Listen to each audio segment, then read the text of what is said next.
Bonsoir et bienvenue dans votre journal. Voici les titres. Diversifier l'aquaculture, c'est l'objectif de la formation dispensée aujourd'hui pour des porteurs de projets. Les stagiaires ont pu ce matin assister à un transfert de pico, une espèce testée à la ferme aquacole de Tours. Gilles Oukiwi, proviseur du lycée William Aoudja, quitte l'établissement pour celui du Laperouse. C'est la première fois qu'un Kanak occupera ce poste dans ce lycée. Un hommage lui a été rendu ce matin par les élèves et le corps enseignant. Une nouvelle structure culturelle à Nouméa, la Maison de la Parole, sera donc inaugurée dans quelques instants.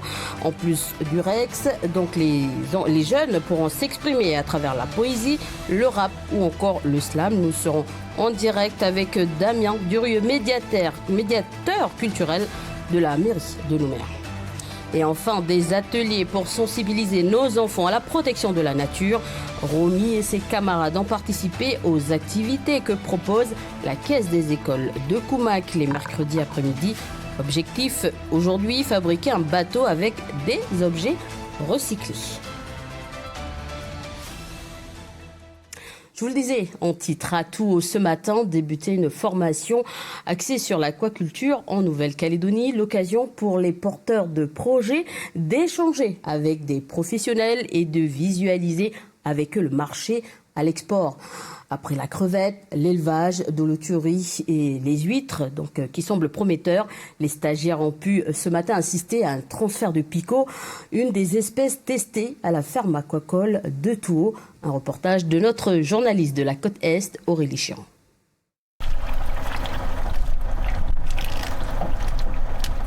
Ces picots endormis arrivent tout juste de Boulou-Paris. Les techniciens de l'ADECAL les transfèrent à la ferme pilote de Touo pour des tests. Ces poissons font partie des espèces étudiées en vue d'une diversification aquacole en Nouvelle-Calédonie. Ça pourrait t'intéresser de faire de l'élevage de picots, par exemple? On en a déjà dans le milieu naturel là-bas, mais après, ça serait bien de faire un parc comme ça, quoi. Nathan est l'un des 4 stagiaires de la formation aquacole proposée par le territoire. Durant 2 jours, ces porteurs de projets bénéficient de la longue expérience de Régis Bador comme pénéiculteur. Notamment mon expérience de quand il y a des problèmes, qu'est-ce qu'il faut faire et puis comment surtout éviter les problèmes. J'espère développer un esprit de collaboration dès la naissance des nouveaux aquaculteurs, j'oserais dire. C'est fondamental puisqu'on ne peut pas avoir de science infuse, on ne peut pas réussir à tous les coups. Et partager ses erreurs, partager ses succès, c'est 2 bonnes raisons pour qu'ensemble, une filière aquacole diversifiée en Calédonie existe vraiment.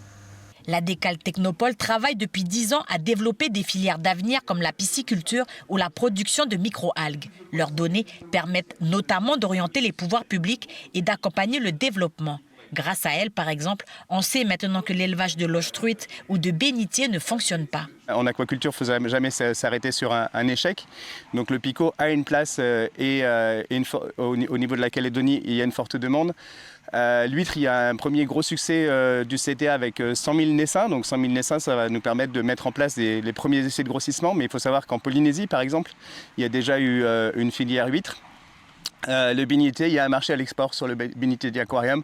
Donc chacune des espèces qu'on présente et qu'on soutient ont une réelle potentialité économique. Et c'est par rapport à soit un marché local, soit un marché d'exportation qu'elles ont été sélectionnées. L'aquaculture en Nouvelle-Calédonie, c'est principalement la crevetticulture, second poste d'exportation du territoire après le nickel. Malgré les risques auxquels est soumis le secteur, sa diversification est essentielle si le pays souhaite limiter la pression exercée sur les ressources naturelles.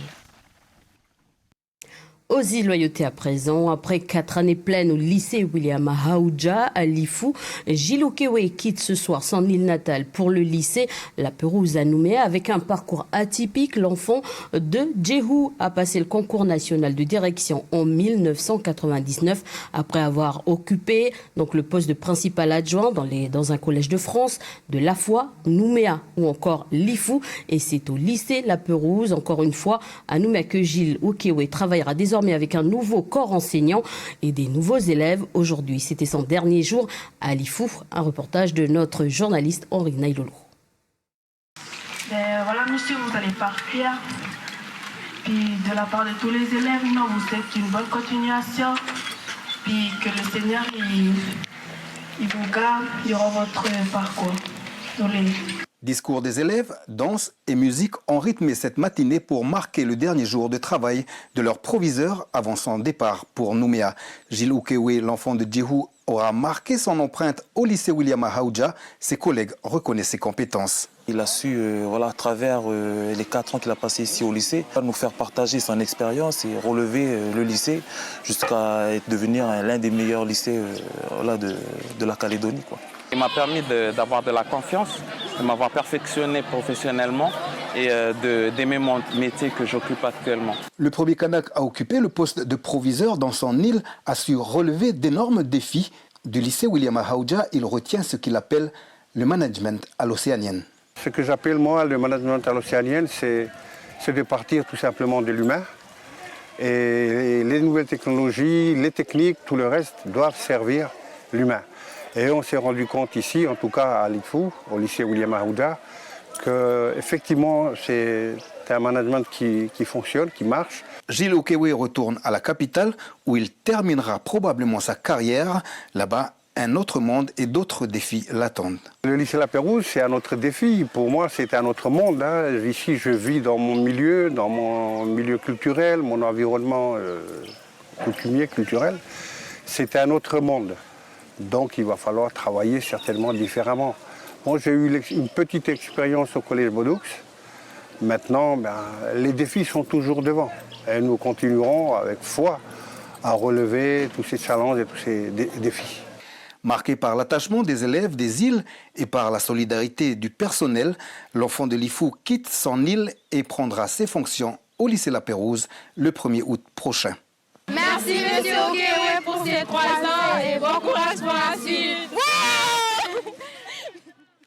On reste dans l'enseignement, favoriser la réussite scolaire, améliorer le bien-être à l'école ou encore réduire le décrochage scolaire. Tels sont les objectifs des différents acteurs du monde de l'éducation réunis aujourd'hui au CREPAC face à l'université. Pour cela, tous mettent en avant la nécessité d'adapter l'apprentissage aux enfants, ceci dans le cadre de la semaine de l'innovation. Un reportage de notre journaliste du Sud, Duke Menango.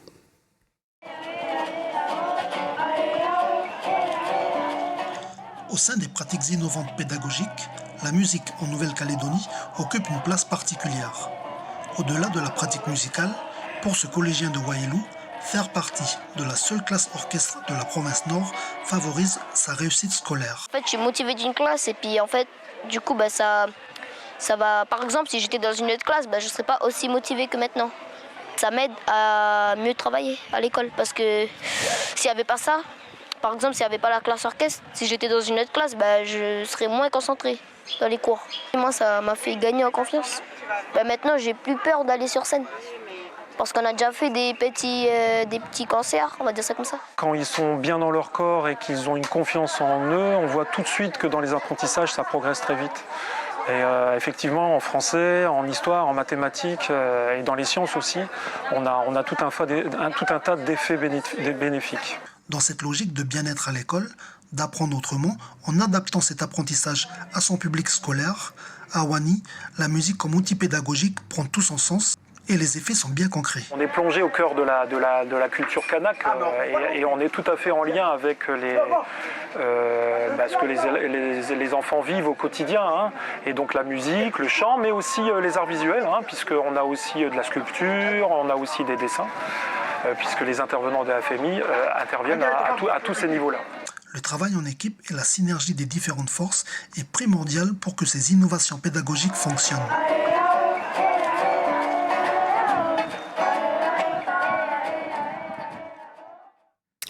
On reste cette fois-ci avec les plus grands. Premier concours de lecture à voix haute cet après-midi au lycée Jules Garnier. 9 lycéens étaient en lice pour savoir qui serait le meilleur lecteur. Nous sommes allés à leur rencontre. Le reportage d'Océane Daconia. Nous sommes dans sa chambre. Je lui dis je pars. Il me dit que je peux bien faire ce que je veux. C'est ton problème? Alors je précise. Lire à haute voix, l'exercice est plus difficile qu'il n'y paraît. Respiration, intonation, articulation, autant de techniques que maîtrisent ces élèves de seconde pour donner vie au récit. Demain parce qu'il y a beaucoup d'émotions dans ce texte. Et puis j'adore passer l'émotion. Et puis ma prof aussi, elle m'incitait aussi à le lire. Dans mon cœur, quelqu'un a droit à une confiance réciproque. Et je ne serai pas encore capable de donner à Peter la place qui lui revient. Pour être le meilleur lecteur du lycée, les élèves ont pris soin de choisir un extrait parmi leurs ouvrages favoris. Enfin presque, la gagnante nous donne sa recette. Pourquoi cet extrait-là du journal d'Anne Frank ? C'était le seul livre que j'avais chez moi qui n'est pas un manga et du coup je l'ai choisi. Les 9 participants se sont préparés durant des semaines avec l'aide de leurs professeurs. J'espère leur avoir donné envie de lire et de lire encore. Ça a l'air de prendre, les élèves ont vraiment joué le jeu et ça c'est une super satisfaction. Et puis bien évidemment en terminale ils auront leur grand oral, donc quand on a appris l'habitude de lire, de prendre la parole en public, forcément on est plus à l'aise face à un auditoire quel qu'il soit. Tout le lycée s'est mobilisé pour cet événement puisque les gagnants sont même repartis avec des trophées réalisés par les élèves de bac professionnel chaudronnerie. Alors justement, émerger la parole, c'est l'objectif de l'inauguration de la nouvelle structure culturelle. Et on peut d'ailleurs aussi le faire à voix haute à travers le slam, le rap ou encore des danses. Et nous recevons ce soir, donc depuis cette inauguration à Nouméa de la Maison de la Parole, notre invité Damien Durieux, médiateur culturel de la mairie de Nouméa. Bonsoir. Alors quel sera le rôle de cette Maison de la Parole?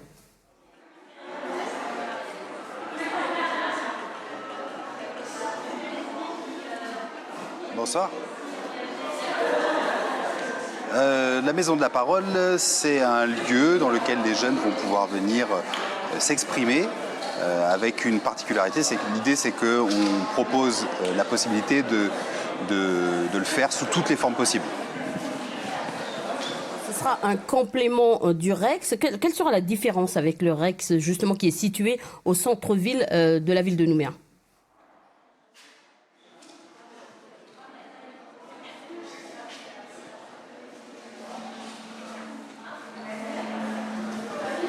On est moins porté sur la culture urbaine. L'idée, c'est que vraiment, on est sur la prise de parole en général.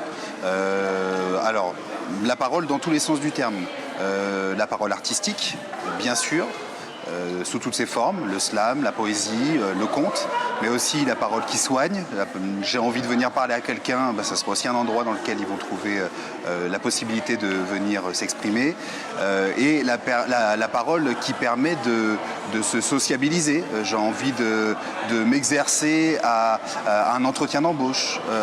Voilà, ce genre de choses-là, toute cette déclinaison autour de la parole va être proposée à la Maison de la Parole de la ville de Nouméa. Qui pourra venir s'exprimer dans cette Maison de la Parole? Est-ce que c'est réservé à toute personne, des jeunes, des moins jeunes, des plus petits?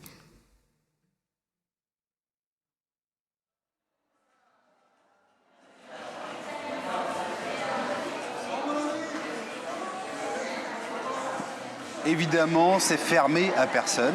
L'idée, c'est qu'on est aussi un public famille, qu'on est aussi des gens qui ont envie de venir avec papa, maman, avec le grand frère.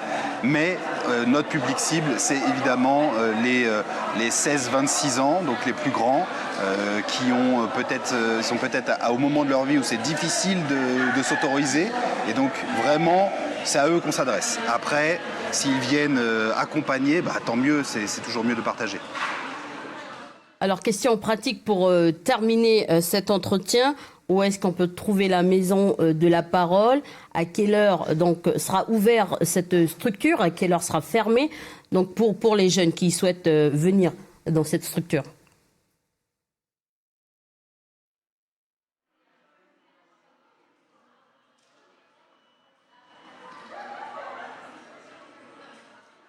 La Maison de la Parole, elle se trouve à Sainte-Marie, donc à côté de l'Olympique. Si vous passez en voiture parfois et que vous voyez le chapiteau, on est là. C'est l'ancienne maison de quartier de Vallée des Colons, qui est devenue une structure culturelle. Et au niveau des horaires, on ne sera pas sur des horaires à l'année, on va vraiment répondre à la programmation. Notamment par exemple cette année, il va y avoir un concours d'éloquence qui ne sera pas un concours d'éloquence comme tous les autres, puisque là vraiment on pourra venir s'exprimer sous toutes les formes, en groupe, tout seul, en slam, en théâtre, en poésie. Donc on aura des résidences d'artistes. Donc à ce moment-là, ce sera pendant les répétitions des artistes. Il y a d'autres fois, ça sera...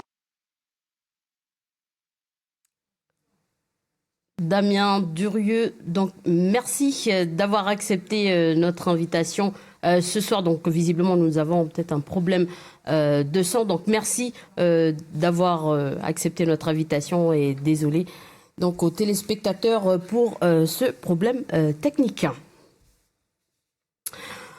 Et nous refermons ce journal des ateliers pour sensibiliser nos enfants à la protection de notre nature. Romy et ses camarades ont participé aux activités que propose la Caisse des écoles du côté de Koumak les après-midi, donc mercredi après-midi. Objectif, fabriquer un bateau avec des objets recyclés. Un reportage de notre journaliste du Grand Nord, Natacha Oui. Nous allons faire un voilier. Il faut savoir que quand vous prenez les bateaux en mer, comme on parle de la pollution, de l'air qu'on respire, il faut savoir que les bateaux, il y a des bateaux à moteur et comme on dit, quand vous allumez le moteur, tout, mais ça projette dans l'air et puis ça pollue l'air. Du coup, nous, on va faire des voiliers. Les voiliers, ça avance grâce au... Bien, Khaled, tu vois que t'en sais des choses, hein? Ça avance grâce à le vent. Tiens, Gabriel. Ah voilà, c'est juste Khaled et moi, comme ça je vous fais montrer. Sur toute l'année où il y a toutes les mercredis pédagogiques, j'ai des sous-thèmes. Donc par exemple, comme aujourd'hui, on est sur l'émission de gaz à effet de serre. Donc c'est vrai que le thème il est complexe. Donc nous on essaye par exemple pour passer l'information à l'enfant, comme c'est sur les gaz à émission d'effet de serre, c'est difficile pour les enfants. On essaie de chercher à côté quelles sont les activités qu'on peut mettre en place, toujours en rapport à le thème, Regardez, je vous laisse d'abord décorer votre bateau avec les marqueurs. Vous pouvez colorier, vous dessinez ce que vous voulez et puis après on commence le montage du voilier. Allez, décorer tout ça, il faut que ça soit en couleur, tout ça. Il faut que le voilier soit multicolore. Il est fait partie avec le carton. On l'a décoré avec des marqueurs et avec des pailles et des feuilles. Et avec le scotch, on l'a scotché ici. Les bateaux à moteur fait plus de pollution. Il faut... les voiliers, ça fonctionne avec le vent et au moins ça pollue pas.